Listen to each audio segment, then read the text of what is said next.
Baghdad was not taken in a single sweep. As coalition forces pushed into the outer districts, resistance flared from rooftops and side streets. Fedayeen fighters used the city itself as cover. Every junction was a potential kill zone. The war that had moved at high speed through the desert now slowed into dangerous, close-quarter urban combat. The capital would not simply surrender. It had to be forced open. When American armor crossed the bridges over the Tigris, the psychological barrier cracked. M1 Abrams tanks rolled through major avenues, signaling that the defensive perimeter had collapsed.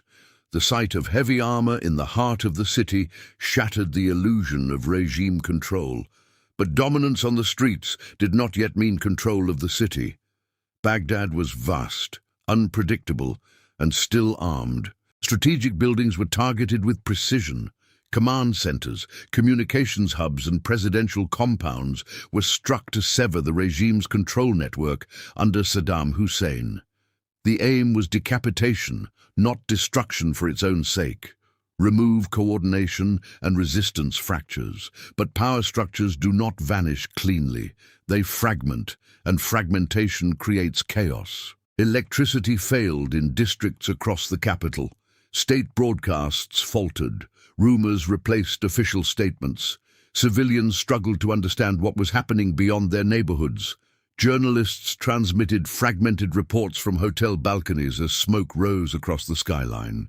Information became a weapon, and uncertainty became its shadow. For millions inside Baghdad, survival was the only objective.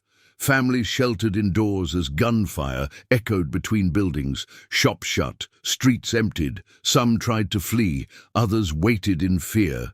The battle for the capital unfolded block by block, indifferent to ordinary lives caught in between military objectives.